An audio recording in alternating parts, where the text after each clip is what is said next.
What's up, everybody? Welcome to a Saturday morning edition of the College Football Show here on Roto Grinders. Happy to be with you talking college football DFS week 1. Week 0 got things kick-started with a little appetizer last week, but we're back here for the first full slate of the season in week number 1. I am Justin Van Zuiden. STL Cardinals 84 is the daily fantasy handle. I've got John Laub alongside as usual. And John, how you been? Ready for the first big week here? Oh my God, I'm already swamped. I've been watching football for the last 2 nights, and I get up at 5:30 in the morning. I fell asleep at halftime of the TCU Stanford game, but I'm all fired up for Labor Day weekend. And can you believe tomorrow night we still have LSU, USC? It's just a full slate of football. I can't wait, my friend.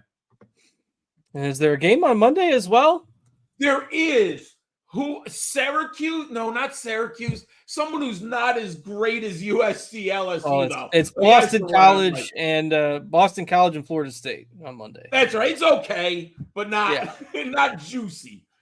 Not premier, but it's still football, and we're at that time of the year where there will be something on more days than not. Of course, NFL gets kicked off on Thursday with the Chiefs and the Ravens. So fun time upon us in football. And for week number 1, a lot of times these slates will see a lot of ugly games, 30-point spreads. This is one of the better week 1 slates that we've seen. We've got some headline games today. Penn State, West Virginia, I think could be a very good game. Clemson and Georgia is probably the headliner today. Miami and Florida are one of the early afternoon the later afternoon kickoffs. So we've got a couple of clunkers on the slate for sure, but not as many as what we usually see week 1. And I think this is going to be a fun slate here that we've got today. Yeah, I think it's fascinating because there's some really interesting decisions to make on the running back and the quarterback position. Do you take a quarterback in maybe that 20-point favorite or more? Or are you looking for a quarterback who's in a closer contest who is likely to play the whole game? So really big decisions that we're going to help you out with today. Yeah, absolutely. And I think the kind of the differences in the position value are intriguing to talk about as well. We've got, pretty good amount of value, I think, at the running back position. We'll get there in a little bit. And of course, if you're new to the show or if you watched us last week, we'll do this a little bit differently most weeks than what we did last week. So we'll kind of go through the DraftKings slate. They've got the bigger prize pools. We'll go through the DraftKings slate. We'll break it down by positions. We'll talk quarterbacks, running backs, wide receivers on DraftKings. We'll do John's Fantastic 4 picks for the week. We'll take questions towards the end of the show if you've got some. And then, maybe if we've got a little bit of time at the end, we can touch on the FanDuel slate a little bit. Of course, FanDuel includes the later games on their main slate. So a lot of the night games are included on the main slate on FanDuel. So, but we'll save that towards the end. Obviously, the more volume is on DraftKings, but we'll try to touch on both sites if we get enough time to do so. So, let's go ahead and dive in here. Had a nice little slate of football last night. If you following the games a little bit, the better even matchup last night was TCU and Stanford, where John mentioned he fell asleep at halftime. I did as well. Saw the highlights this morning. TCU pulled out the win 34-27. Wisconsin struggled a bit, but did beat Western Michigan. Michigan State looked terrible, but beat FAU by 6, and then a couple of blowouts, Oklahoma and Duke beating some lower end schools last night as well. So, all right, let's go ahead and move to this main slate here today. There's 12 games on DraftKings. That's pretty standard around the size they usually put out there on Saturday afternoons. Just taking the games up until like 3:30 on the East Coast, and then a separate slate for the night games. Not a whole lot in terms of injury news this week. I mean, obviously, most teams haven't played a game yet, so teams are still relatively healthy. About an hour ago, Georgia did announce that Trevor Etienne is suspended for today, so he is out. That's probably the biggest nugget that has broken this morning. There's a secondary receiver for Penn State that's not playing that I just noticed. But otherwise, it should be a relatively straightforward day. I guess before we start breaking through the positions, I mean, does ETN being out do anything for you from the Georgia side today? Well, I have been looking at the Branson Robinson. We have two Robinsons. If you don't know, Georgia has two Robinsons. Our Robinson looks doubtful. So I don't think we have confirmation if he's 100% out. But Branson Robinson, and from what I get on the message boards and what I can find, it looks like Branson Robinson is going to be the starter. Now he's only 4,800. So he is a salary saver option, but I don't necessarily love the matchup against Clemson, but it is something I think you can consider, especially if you pivot away from Carson Beck in that passing game. I think Robinson might give you a little bit of leverage in a GPP. Yeah, we can touch on that further when we get to running backs. Obviously, there's a lot of viable running backs today, so that becomes part of that decision as well. But we will talk about that when we get there. So let's go ahead and start at quarterback today. If we're looking at the high end range of quarterbacks, the aforementioned Carson Beck is the most expensive quarterback on the DraftKings slate. We've got Cam Ward, Quinn Ewers, Drew Aller. I mean, a lot of these guys, you've got some returning guys. We've got Arch Manning in there for Texas now, so that's a change. Will Howard has transferred to Ohio State, so he's going to be their starting quarterback. And then, a few other guys above 8K, Dylan Raiola, Kyron Drones, Garrett Green, Kyle McCord, who's now at Syracuse. So that's a lot of options above 8,000 on DraftKings today. There's not a ton of value at the quarterback position, which makes it an interesting discussion. So you're almost certainly going to have to pay up for one expensive guy here out of that group above 8,000. You got a couple of favorite spend up quarterbacks today? I do, and I think this is going to be a very important decision to get your first quarterback correctly. Now, we know this is super flex for DraftKings, so we can discuss the second option and if you want to go there. And we both like, Justin, the dual threat quarterbacks, those who can run the football. In college fantasy football mean everything. I mean, we've been doing this, 8-9 years now, Justin, we've been playing CFP DFS. And if you're looking for that 40 to 50 point day, it's almost always the dual threat quarterbacks. So when I look at the board, the first two players who I popped out are Will Howard and Kyron Drones. They both have the 30 point upside with possibility of 40. I prefer Kyron Drones. I do think he's going to be heavily owned. We have him projected at over 40% right now, but I love him for cash games. That is the Virginia Tech quarterback, everyone.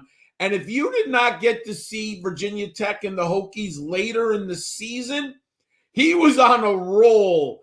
If you look at his last 4 games on DraftKings in 2023, 38, 25, 25, and 33 DraftKings points. We know he's the solid starter. Yes, the matchup against Vanderbilt, they're a heavy favorite, but it's on the road. So I think Drones is more likely to play the whole game. I mean, maybe if they blow him out, they take him out late in the fourth quarter. But if they do blow him out, it's because Drones has a big day. But I do prefer in cash games Kyron Drones, my friends. Yeah, I think he's the obvious choice at the top today. You just look at that $8,300 price tag is a little bit more affordable than what you see with some of the other guys. It is a great matchup. He is a dual threat guy. It just seems like the combination of floor and ceiling with him. It's just tough to ignore that combo today. Again, in the absence of a massive blowout, but projected as a 14-ish point spread. That's not horrible in terms of, it's not like it's going to be a 49-0 game. If it is, he's probably gotten there on the way to them scoring that many points. So Drones, I think, is the easy choice. The interesting one, I think, right around the same price point is Howard, and he's come up in terms of projection. every year it seems like Ohio State has this cupcake first week matchup. Every year they beat somebody by 50 points. And Akron is no different. The MAC is terrible. I'm a MAC alum. I'm an NIU guy. The MAC is terrible. I was reading something. I don't remember whether it was Phil Steele or somebody else, but the rankings, power ranking every team in the FBS. The MAC had like 9 teams in the bottom 15 or something like that. They're just not good. And Akron is one of the worst of those teams. It's just going to be ugly. Every year I get this wrong. Either I fade Ohio State and they get 6 touchdowns with their starters, or I play the running backs and the quarterback goes off, or I play the quarterback and the running back goes off. I don't know what to do with Ohio State. I mean, they're going to score 7 touchdowns. The starters probably are only going to get 3 quarters. Is it going to be Will Howard? I mean, obviously he's got a great group of pass catchers. They've got a great freshman. They've got Buka coming back. So even without Harrison, I mean, it's probably the offense isn't going to miss a beat. But I've got to play some Will Howard. But I mean, they're favored by like 48 points in this game. So what are you doing with Howard? First, I completely agree with you about Ohio State. They should score 6 to 7 touchdowns in this game. First decision that I had to make, and I think all of us have to when we're putting together our lineups. Am I going to look at the Ohio State running game, and we'll talk about that later, or the passing game?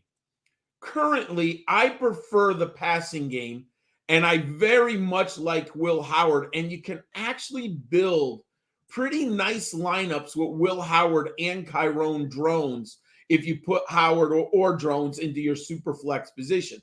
Why I like Will Howard, if you didn't get to see him at Kansas State last year, everyone, he had 354 yards rushing and 9 touchdowns. Near the goal line with the Buckeyes this year, they're going to be a real problem with Howard in that RPO. I like Howard to get in the end zone at least once on the ground. And I do think Ryan Day, he really needs to get at least to the championship game, I believe, to satisfy the fan base. Why do I bring that up? It's so far away. I think he wants Will Howard, who's a transfer, to get comfortable. And we know Ryan Day and the Buckeyes aren't afraid to beat someone 56-3. I think Will Howard here, with those passing options that we'll talk about, wide receivers, I think he's going to throw for at least 2 touchdowns. So the first decision, and I've decided to go with the Ohio State passing game. I like Howard a lot, and him and Drones are a real nice high floor in cash game lineups. But I'm avoiding them in GPP, my friend. Yeah, it's just unlikely that they're in there late in the game. So do you need them, to win a GPP? I don't think so. I'm going to get some just in case, the Howard throws 4 touchdowns to the same receiver and that game ends up being the slate breaker. I'll have a little bit. Certainly don't think it's a necessity. I think Drones is the better option if you're looking, for a guy who's going to be on the field all 4 quarters. If you're looking for some other pivots in GPPs, I certainly think Cam Ward is fine. Miami is not going to project for high ownership because they're kind of expensive. But there's a lot of hype around this team. And really, the issues with Miami the last few years, coaching. We saw all the highlights from last year when they could have won a game. They didn't kneel down. They tried to run the ball. They fumbled. Whatever. The coaching was a big problem. Quarterback play was a big problem. They've hopefully fixed both of those. They've got NFL caliber wide receivers. And with Ward in there, I think Ward is really interesting for GPPs. I think Garrett Green is somewhat interesting for GPPs as well. I like West Virginia to potentially pull an upset today at home against Penn State. So Ward and Green are some other guys I would consider for GPPs. Anybody else you want to touch on that high end of quarterbacks? I could say for GPP, I do love Cam Ward. I mean, I think we have a 54.5 over under, and you can really run it back with some Florida Gator options. So I love that stack. And if you haven't looked, Graham Mertz, everyone, he's really 7.5. We have him projected at 17 points. I think he might go over if Miami's putting points up. So I like the Graham Mertz run back. So I love this Miami. I think there might be a GPP. If that shoots out, it might be the Cam Ward, Graham Mertz stack. If I'm looking for a single, I mentioned Carson Beck. We have at less than 10% ownership. I think it's because if you're looking, they lost Brock Bowers, they lost Ladd McConkey, but they're not playing Trevor Etienne, the transfer from Florida, Georgia. I have a feeling Beck's going to have to throw the ball a lot against Clemson. So I think Beck is a sneaky GPP play that is largely being overlooked this week, Justin. Yeah, I don't mind that call. I mean, when it's easy to just say, oh, there's all these options and he's super expensive and, just I'm going to pass. So don't mind that call myself. And I just posted in the Discord. I just made a Mike Wright lineup, and that's probably when it's time to stop. So I'm sorry, I shouldn't laugh. That's okay. I'm honest with myself. It's Mike Wright. Hey, they're playing Miami, Ohio. Hopefully maybe he can break a run today. I agree. But just a sprinkle. It was just a sprinkle of a Mike Wright lineup today. All right. So speaking of, let's go dive into, and part of the reason why I did that is because you start to get into the cheaper quarterbacks and it's not super exciting today. There's just no value at the position. We've got Alan Bowman at 7K. He's going to get a little bit more attention. Pittsburgh has named Eli Holstein their starting quarterback. He's 5,400 on DraftKings. Gronowski for South Dakota State. This is a FCS champion team. So even though they're playing Oklahoma State, this is not a pushover game. Gronowski is 6,100. I just mentioned Mike Wright. He's a little bit more expensive. You've got, let's see nobody else that's really projecting for much ownership. So that's basically the extent of the cheap stuff at quarterback today. Do you have a favorite? Say you're looking to throw a cheaper guy into your super flex. Well, if you want to know, I'm like you, Justin. I like to throw in a lineup that has very low or not highly projected. I'm going to pivot in a GPP from Ollie Gordon. And I kind of like the Oklahoma State passing game with the Gronkowski comeback. And that would be Alan Bowman and Gronkowski. South Dakota State's a good football team. I do expect Oklahoma State to win this game. But Gronkowski can't put points on the board. I mean, we saw North Dakota State. We didn't even talk about it. They gave Colorado everything they could handle on Thursday night, my friends. South Dakota State should be able to put points on the board. So I think that's a sneaky GPP play. It's a 54.5 over under. And everyone's going to go to Gordon, which I understand. So I'm going to try to run it back. What if Gordon only scores 22 points and you get a little lucky on the other side? Yeah, don't mind that call, and it doesn't break the bank salary-wise as well. I think that's a solid play to potentially look at in a GPP build today.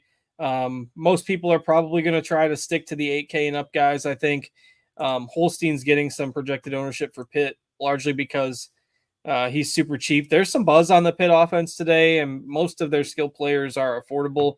I think that's kind of where a lot of that is coming from, but they should score a decent amount of points against Kent, another bad MAC school on the slate today. So don't mind that as a cheaper option as well. All right. Anything else at quarterback before we move to running back? The only player I think could be interesting, Quinn Ewers.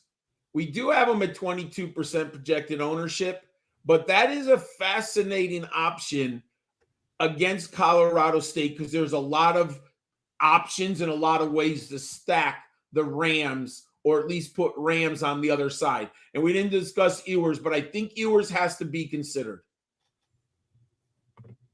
Yeah, funny enough, he's the other quarterback in that Mike Wright lineup that I just made. So in GPPs, I've got a lineup that could come at the bottom or could cash nicely. We'll see.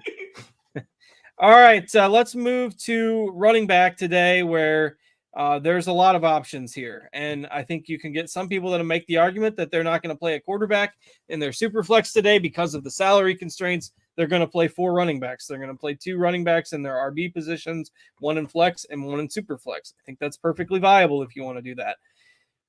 The biggest question is, I guess, to start with, you've got probably the best running back in college football in Ali Gordon. Got a DUI over the summer. Weird comments from the coach after that about punishment or no punishment. Again, we might not know until they take the field. Like, do you think there's a chance Ali Gordon gets suspended for a quarter or a half or anything today? That has been my big dilemma all week. And I think in cash games, he's a super flex option if you want to bypass the dual quarterback.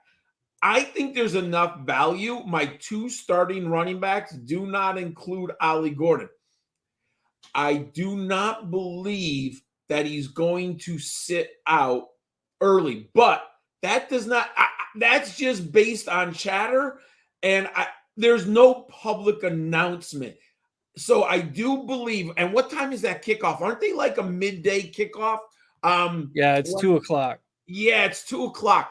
So I have him in one of my 3 cash game lineups in Superflex, just to give you an idea. I'm not in love. He's also the highest price at 9.1, and there is value here. But I do like him in the Superflex, but he's only in one of my 3 lineups. If you don't know, I like to make 3 cash game lineups every week and dabble in GPP.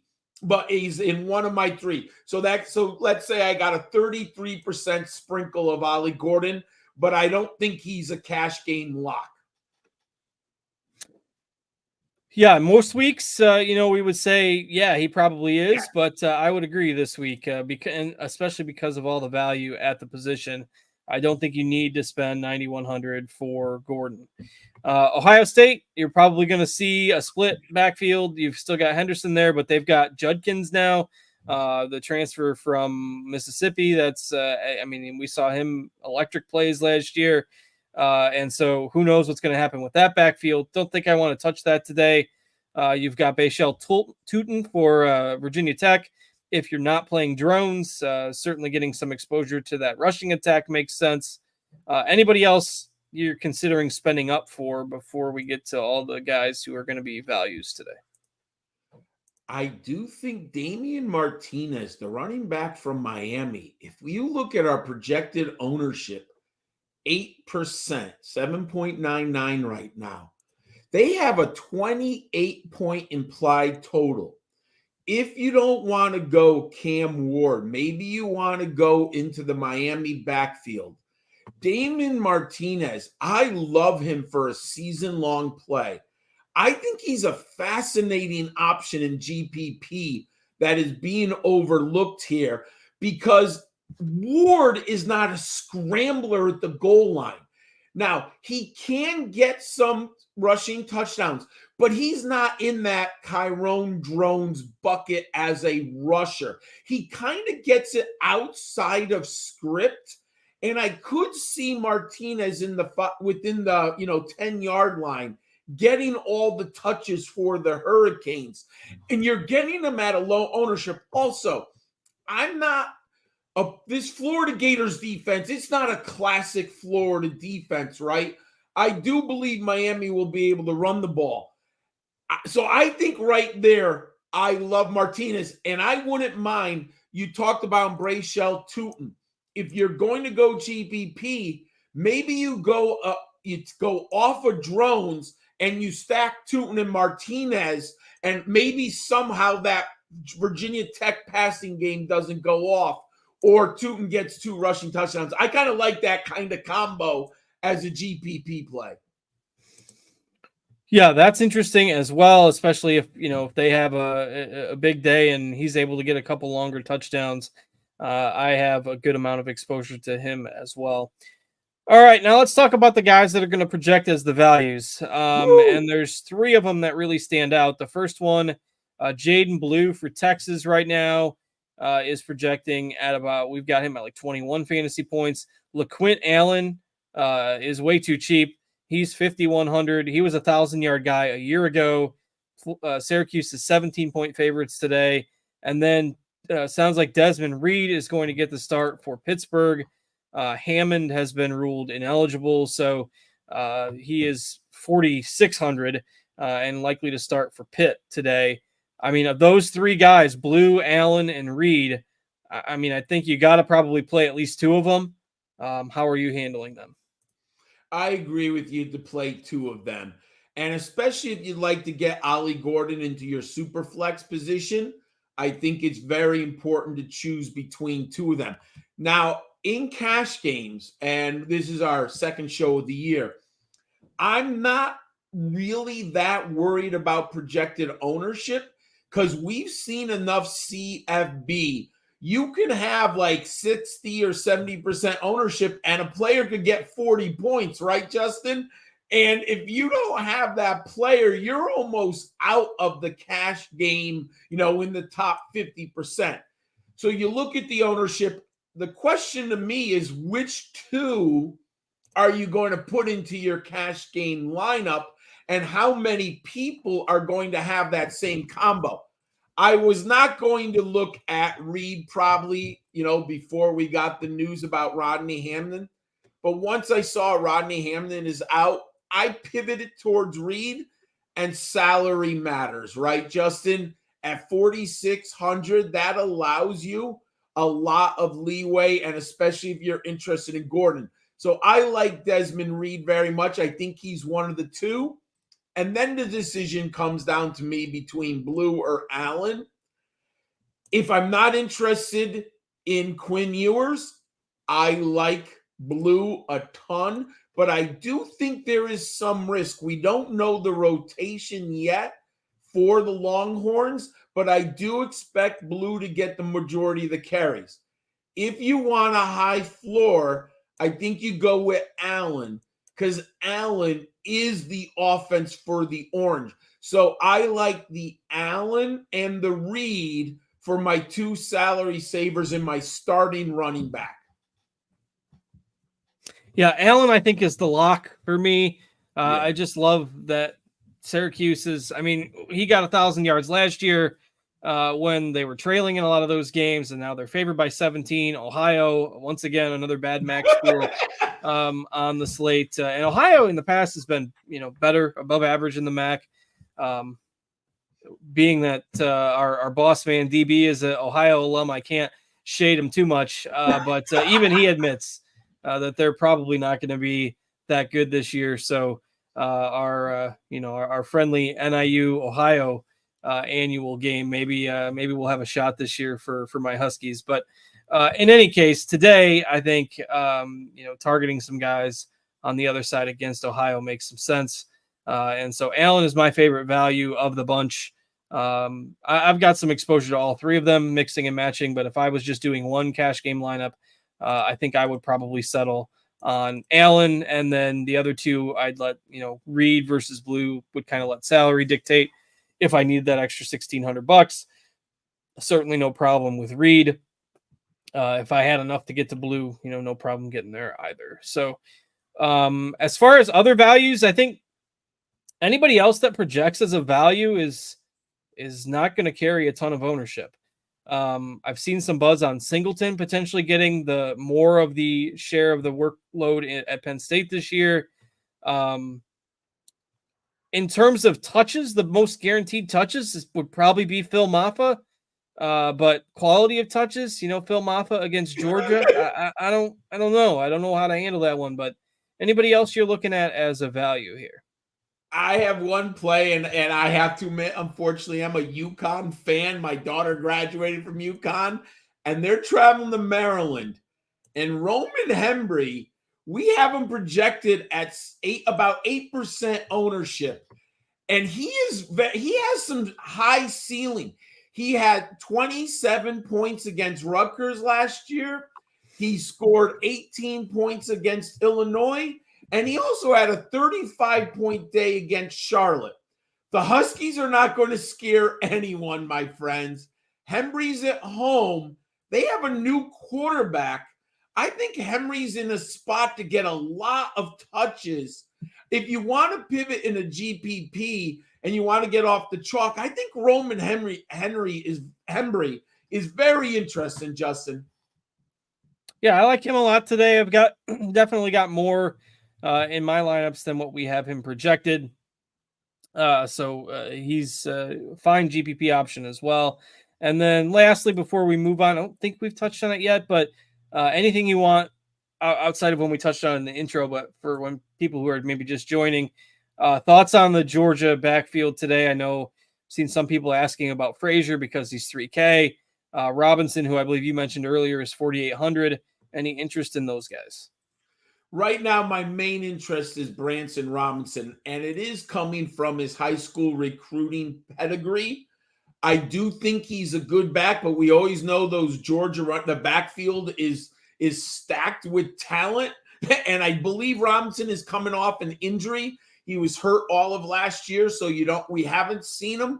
But right now, I'm going to do a little bit of searching as we get off. We have about half an hour. But right now, I like Branson Robinson to get the majority of touches, and he's an interesting GPP pivot. I don't think I would have him in cash games because Frazier could get some touches. But I'm going to go Branson Robinson as the most likely to earn the most touches today.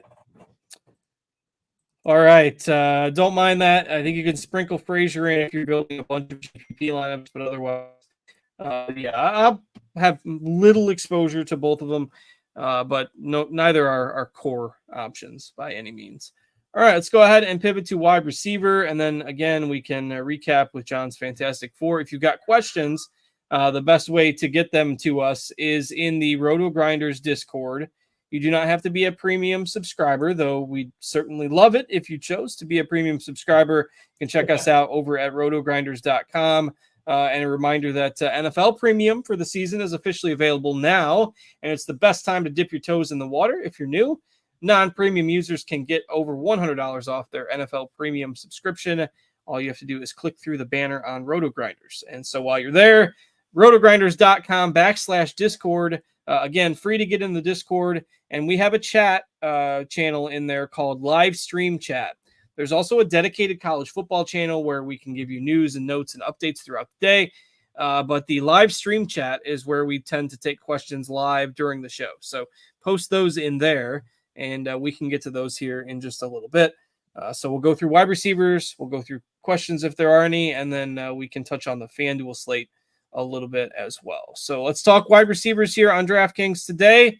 High-end receiver options. Ownership might be a little bit more spread out than it is at running back, but we've got Jamal Banks, very expensive now at Nebraska at 7,500. Wilson for Florida, Egbuka for Ohio State, Horton for Colorado State. Going to have a big day if they want to keep that game close. Presley and Restrepo, a couple names you might be more familiar with as we start the 6Ks. Who are you looking at as maybe your premier number one receiver target today? My number one is clearly Xavier Restrepo. We talked about Cam Ward as being underrated. I did a lot of film breakdown of Restrepo over the summer because of season-long CFB leagues. I really like his tape. I think Miami here, Cam Ward can get the ball into the hands. If you don't know, last year, Tyler Van Dyke, and Justin, I'm sorry, Wisconsin did not look good with Tyler Van Dyke last night. I'm sorry. I shouldn't laugh. No, they didn't. It was awful. It was awful. So now Restrepo has a much better quarterback. I think he's an outside NFL prospect. He moved up my rankings. I love him in this matchup against Florida.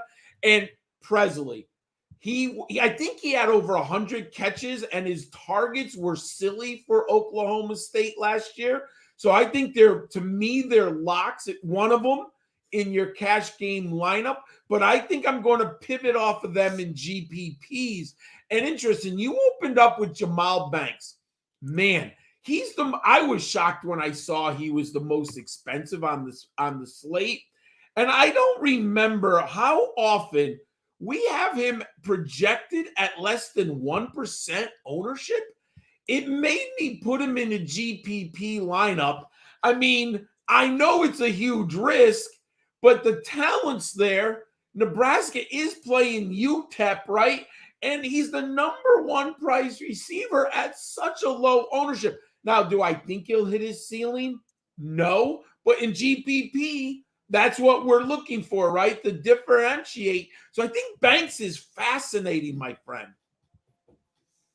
Would you go with the stack in a GPP? Would you put Raiola in a lineup with him? I would, but you have to understand that it is a massive risk, because last night it was interesting, right? Aiden Childs at Michigan State looked awful. So you do have the possibility of a freshman. Raiola's a freshman, everyone, a true freshman. One of the top 2 or 3 quarterback recruits in the country last year.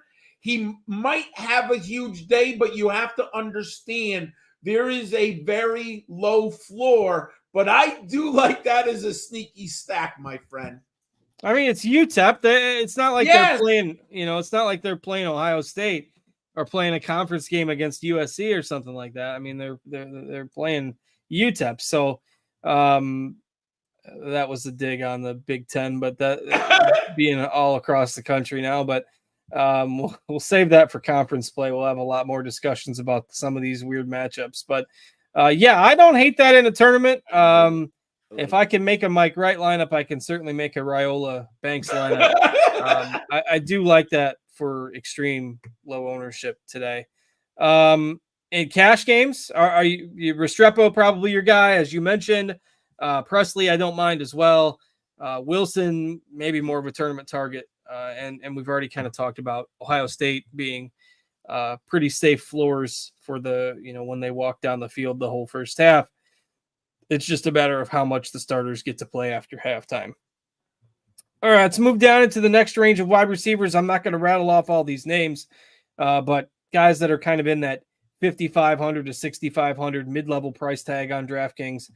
Who's a couple of options that are catching your eye? I like Isaiah Bond of Texas. We have about, what do we have, a 7% ownership? We mentioned before about Quinn Ewers. If you believe that Quinn Ewers can at least connect deep 1 or 2 times with his receivers, Isaiah Bond at less than 7% ownership, he's 6.5. That's not really going to hurt you too much in your salary. That's a nice mid-range. I like him. And one guy that I'm not, this is a hard one, but I did put one cash game lineup with him. Daquan Felton of Virginia Tech. If you want to, and I'm not, with dual threat quarterbacks, I don't have to stack them, right? So we have Tyrone Drones. But if you do want his pass catcher, Daquan Felton is a nice little option, and we have him right now projected at less than 1% ownership. So I think he's interesting. I don't love him, and you don't have to stack him, but I think he's an interesting player to put in your lineup. Yeah, like him for sure, with not a lot of people playing drones without stacking him with a receiver.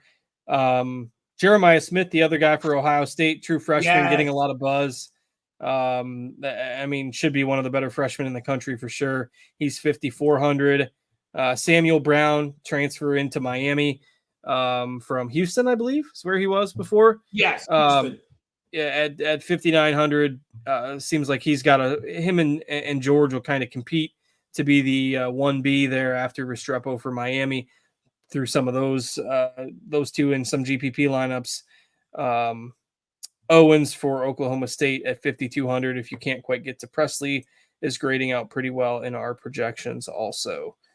All right, as we start to get down more towards the value range, trying to hunt for a cheap, 3 or 4K wide receiver.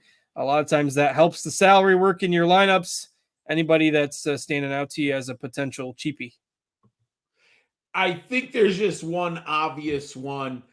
It's Oronde Gadsden. Now, if you aren't familiar with DraftKings, but I would assume most who are watching us are, but you should know tight ends qualify at the wide receiver position. It's Oronde Gadsden. I feel like their algorithm broke. I do not what is he, 3.5? Yeah. Yep, 3.5. 2022, he was basically all-American level superstar in college fantasy football. hurt his ankle severely in week 2 of last year, but he's back. All reports indicate that he's locked and loaded to go. Kyle McCord is a more efficient quarterback than anything they had last year.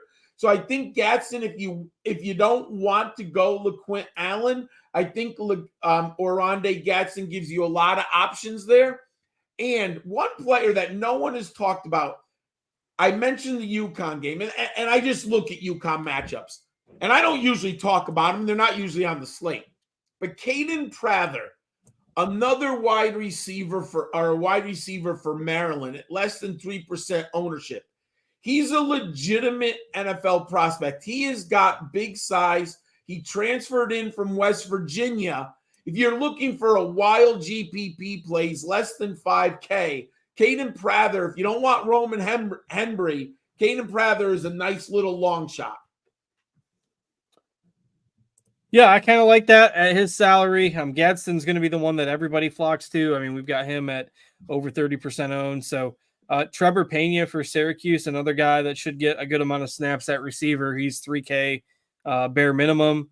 So let's see, just kind of scrolling through my lineups to see who else I've got some exposure to. Not a whole lot in terms of the complete punts at the wide receiver position. A little bit of Felton for Maryland. So I think I've pretty much hit on Prather, who you just mentioned. Those are the two guys that should compete for targets. Matthew Golden for Texas, another guy that is a transfer in at 4,500 that I think you could look at as a sprinkle in some of your GPP lineups. All right, I'm kind of multitasking here as I talk. Just trying to search for injury news. I was trying to do that before we got to questions. So haven't seen anything that's come out lately as far as injuries go. And then let me take a peek in the Discord. Can I just mention one player? Sure, go for it. I do like a lot Eugene Wilson. We kind of talked about it a little bit, but Eugene Wilson he's a target magnet for Florida. And I do think the Gators are going to be have to play catch up against this Miami offense. We have him at 25% ownership, so I don't think I'd put him into GPP. But Wilson is clearly a high option. My GPP high-end option, another one we didn't talk about, is Torrey Horton. Hey, he's a legitimate prospect. It's a tough matchup. But the Rams they might have to play catch up. So Torrey Holton, and don't we have a very low ownership on Holton? I think. Yeah, it's under 10%. Yeah, so I think that's another real nice GPP option. Good run back too if you're playing some Texas guys. Yes. On the other side of that, so you could run back if you think that Texas is going to get out to a lead, play some Blue, and play some Horton as a run back. Which I have done in a few lineups myself today as well. All right. Couple questions in the Discord. I'll save those. So the first one, Carolina guy, welcome. Devote listener to our MLB shows and asks a question about a FanDuel GPP large field stack. So we'll talk about that. We'll pivot to FanDuel here literally within the next 2 or 3 minutes and talk about some of the games that are over there. So I will get right back to your question. And then Golf Nut 4240 asking, in DraftKings tournaments, a single entry, would you consider playing a Miami double stack wide receiver with Ward, which I think is a good idea today. So if you want to play Ward and 2 Miami receivers, would you go with Restrepo, and who would be your second receiver, Miami receiver? It would be Jacoby George. I have him on a couple teams. I'm just looking to see here. He is he's 6,000. Or I would go George over Samuel Brown. I think Samuel Brown's going to be the option that most people, but I like, last year people aren't talking about Jacoby George had 864 yards receiving for the Hurricanes. He's a good player. I like the double stack with George and Restrepo. All right. So, let's go ahead and maybe pivot over to FanDuel now and talk about the games that are on their slate. that aren't on the DraftKings slate, because a lot of those games are also going to be on the DraftKings night slate. If you're playing, we've got about 14 minutes or so until we have to get out of here. So we'll go ahead and touch on those with the time that we have left. So let's see here. Get back to this. So, all right. TJ's ahead of me producing behind the scenes. If we're rolling over to FanDuel here, I will just on my end highlight the late games only, just so I make sure to touch on those.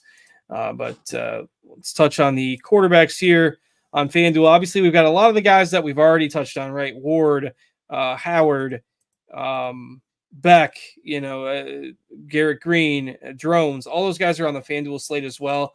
What I want to make sure we do is highlight some of the guys that are in the night games only to A, help those of you that are playing on FanDuel, and B, help those of you that are playing the DraftKings night slate also. So there's 6 late evening games that are also on the FanDuel slate. UNLV Houston, Alabama, Western Kentucky, Notre Dame, Texas A&M, UCLA, Hawaii, Fresno State, Michigan, and Idaho, Oregon are on the FanDuel slate. So that adds Jalen Milroe, Dylan Gabriel, Donovan Smith, all added to the quarterback pool. Riley Leonard, if you wanted to go a little bit cheaper. Is there any quarterbacks that we haven't talked about already in terms of the FanDuel games here that you would add to your wish list? I'm all in on Jalen Milroe on this slate. I do like Dylan Gabriel, but my choice is Jalen Milroe. Kalen DeBoer takes over the Alabama Crimson Tide. We know they're going to put points on the board. He's going to throw the ball. And Jalen Milroe is a dual threat quarterback. They have a 45-point implied total. I love Milroe on this slate. Western Kentucky is not going to be able to stop Alabama in this opening week. So he's my preferred. And we do have a high ownership, so I'm not going to play him in GPP. But in cash games, I think Milroe, to me, is the no-brainer to start your lineup with. Definitely a high floor here for sure. I'll probably have a little bit more Gabriel in GPPs, but he's also expensive at 12.5. Milroe is probably going to project for a little bit higher ownership because of that. The cheaper guys, again, there's not a lot of quarterback value here. Riley Leonard's okay. The Hawaii quarterback Shager is fine. If you absolutely need to go down there, but nobody that projects as kind of a can't miss guy in there for sure. All right. I see another FanDuel question, so I'll circle back to that in just a second. Let's talk about the running backs here on the FanDuel slate. Not a lot to add. There's a lot of good running backs in the early games. So Harden for UCLA is the running back that's projecting for the most ownership out of these later games. Obviously, you have Donovan Edwards for Michigan, but big spread in that game. He is 10K on FanDuel. Anything you want to add on these night games for running backs? This is a little bit thinner for position. Yeah, now we had mentioned Damian Martinez. I think he's wildly underpriced on the FanDuel. He's only 7.5K. We have him at less than 12% ownership projection right now. If you want to pivot off of Cam Ward in the Miami passing game, I think on FanDuel, Damian Martinez is really nice. And if you do want to differentiate, if you mentioned you like Dylan Gabriel, hey, you can put one of these Alabama running backs, Justice Haynes or Jam Miller. I prefer Justice Haynes, but you could pivot to one of the Alabama running backs with Dylan Gabriel if you want to differentiate in that GPP. I do prefer Haynes, but I do think Miller will get some touches in this game. Would it change your opinion if a reporter from ESPN that covers Alabama, so this literally came out while we were on the air, labeled Jam Miller as potentially the true bell cow running back? I have not lent any credence to this other than Kyle Murray posting it in our projections channel a little bit ago, but it was posted by senior writer Chris Lau for ESPN just a few minutes ago. So I don't know. I haven't processed it fully yet, but he likes Jam Miller. I've been looking. It seemed like all summer Justice Haynes had been the guy that I've been drafting in season-long leagues that I'm projecting. So that I'm shocked. I have to process it too right now. I mean, I would have to look. Let's look into it after we get off the air, and that's a night game, so we do have some time. Hey, I like Jam Miller too. I think, again, Alabama is similar to Georgia. They're loaded in the backfield.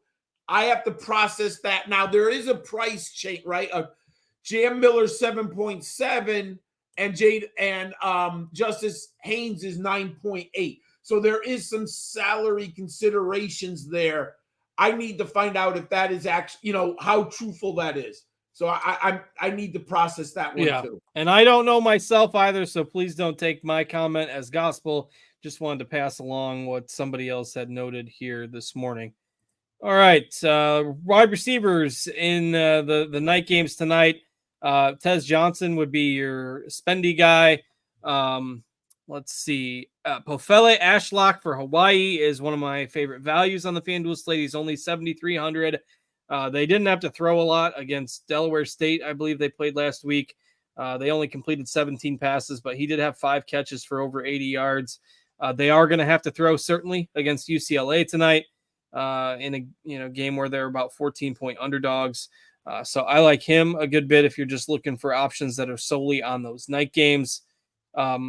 Wilson and Restrepo, respectively, seem a little bit cheap on FanDuel in that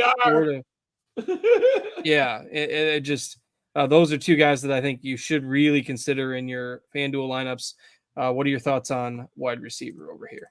Well, I agree with you with Ashlock. If anyone hasn't watched, Ashlock is a target magnet. Also, they lost Stephen McBride for we don't know how long, but he's not in this game. And he's clearly their best wide receiver, so I couldn't agree with you more on that one. One player that I like, and I just think it's in cash games, I like Ricky White of UNLV. I really like him against Houston. I'm not afraid of that Cougars defense.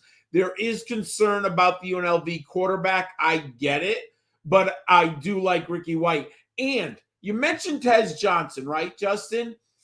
I believe if you want to pivot, because we have Tez Johnson at 20% ownership. We have Evan Stewart at less than 2% ownership. I think it's very close between the two. I think Evan Stewart is a very nice pivot at the wide receiver position with Dylan Gabriel if you want to stack the Ducks passing game. Yeah, I don't mind that. It's obviously expensive, but you can find value in other spots. I think that's certainly a way you can go on that FanDuel slate or on the night slate, obviously on DraftKings, if you're looking to kind of differentiate your lineups a little bit.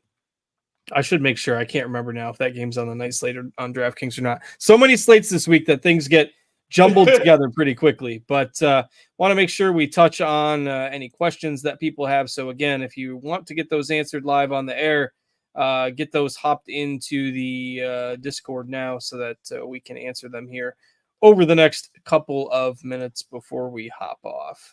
And so we do have a couple that came in during the show. So again, this is the one from Carolina guy that I held off on. What is your favorite quarterback, receiver, and game stack on FanDuel slate? Ooh, good question. Let's see if I'm looking at ownership quickly at the quarterback position. I'm assuming this is GPP. Yeah. What if I know this I didn't think about this, but you mentioned it. I like Garrett Green. If you put him, I know it's a tough matchup, but they are at home. I do think he's going to have the ball in his hand, and he's going to be, the guy that they got to throw to. And then if we look at wide receiver, I would put him with, let me see, why can't I find the wide receiver for West Virginia right now? I'm going blank. I feel terrible. Sorry, everyone. Once in a while. You can go with Jaden Bray, who I think is interesting if you want super low ownership, or if you want the running back, Jeremiah White. I can't. I want to make sure I get Jaheim White, the pass catcher, is very interesting with Garrett Green. I don't necessarily like running back quarterbacks, but Jaheim White is their pass-catching home run hitter. Yeah, I don't mind that. Again, I have bet West Virginia today, so part of it is wishful thinking. I hope they play well. But and on the FanDuel slate, again, with the pricing, I like as far as game stack, it works pretty well with the Miami and Florida game. I like Ward to Restrepo quite a bit on FanDuel today as well. All right, there's one other FanDuel question there, and then we'll get to John's Fantastic Four, and then we'll get out of here. NBA DFS, welcome. Feels good talking college football again. He says on FanDuel, would you go with combo Milroe and Hemby or Howard and Blue? Ooh, GPP Milroe. That's a cash game question. Oh, I still like Milroe and Hembry in cash game. Yes, I like that combo better. All right, perfect. Caught up on the Discord questions with the exception of Mr. Richard asking about John's Fantastic Four. If you're not familiar, we usually round things out with a recap of John's Fantastic Four plays. The guys to build your lineups around on this Saturday. John, take it away. Who you like as your Fantastic Four today? So if you don't know, we have an awesome optimizer on Roto Grinders. And if I love to plug my Fantastic Four in, you can put up, I think up to like over 30 lineups, right, into the optimizer. And I would start with these four are in my Fantastic Four. Tyrone Drones, who we talked about at quarterback. Jadon Blue, the Texas running back. LaQuint Allen of Syracuse. And I like for the salary savings, Oronde Gadsden. You might be some risk, but that opens up a lot of salary, and you can put that in, and you can end up with an Ollie Gordon or a double threat quarterback. So my Fantastic Four, Tyrone Drones at quarterback, Jaden Blue at running back, LaQuint Allen at running back, and Oronde Gadsden at the wide receiver position. Perfect. All great plays on this Saturday slate. And again, if you want to stay up in tune with the news throughout the day, we'll try to keep you updated as much as possible in the college football Discord channel. All right, with that, time for us to hop out of here. Got about 30 minutes to finalize lineups for the day, and we'll be fast and furious college football action every Saturday for you. So check back next Saturday, same time, 10:30 Eastern, getting you ready for Saturday morning college football. And with that, we'll call it a day. Thanks to TJ for working hard behind the scenes for us. Thanks to John for joining. As always, I'm Justin. Have a great Saturday, everybody. We'll catch you later.